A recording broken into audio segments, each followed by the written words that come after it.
Hi everyone, it's Clyde here, and today's video is all about 3 things about finance that someone without a finance background must know.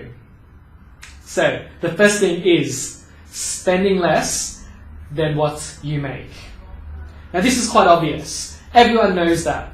However, in reality, it's rarely the case. Most people have credit card debts, most people have a car loan or a personal loan of some sort, and what that means is that you're spending more than what you make. And so one of the things that I talk to a lot of people about is obviously the importance of a budget. This will ensure that you spend less than what you make, but also to use cash every time you want to buy something. And this forces you to save, this forces you to not buy something straight away and use your credit card or get a loan or whatever it is. If you use cash every time you want to buy something, it will ensure that you spend less than what you make. So that's the first thing, is spending less than what you make.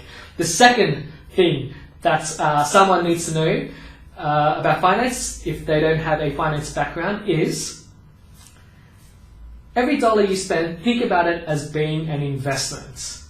What do I mean? So every time you spend $1 on something, I want you to think about it as whatever that item that you're going to buy, is it going to advance you in any way?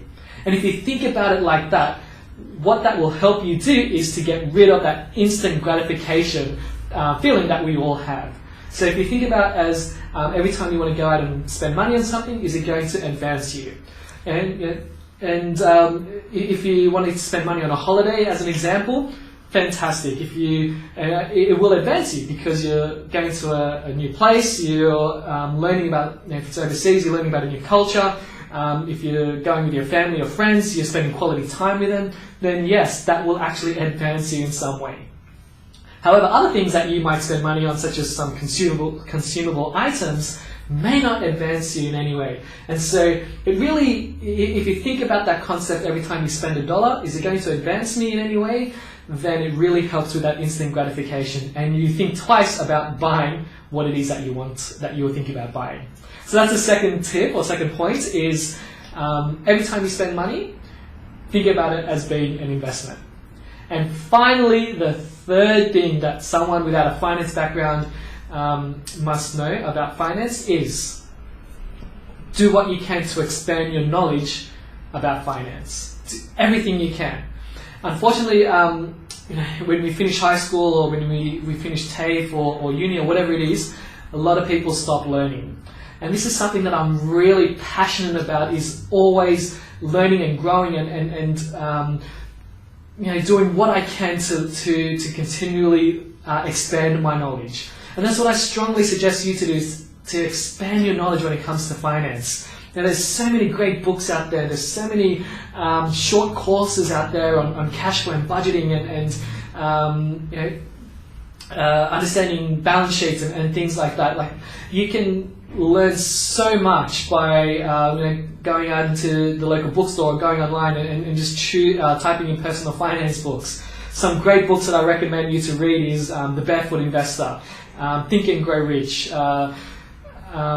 Rich Dad Poor Dad. There's phenomenal books out there that will definitely help you expand your knowledge when it comes to personal finance.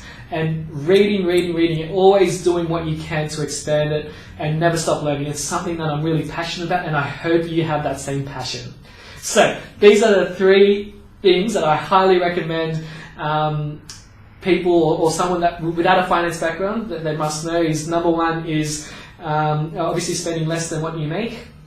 Number 2 is every dollar you spend, think about it as being an investment. And finally, number 3 is expanding your knowledge when it comes to finance, always wanting to learn and grow and continually doing what you can to know more about personal finance. So that's it from me. Hope you got something out of it. Hope you got some great tips. If you have any questions, I would love to hear them. Write them below and I will get back to you. And finally, remember, I'm dedicated to helping you take actionable steps today for a better financial tomorrow. See you next time. Bye.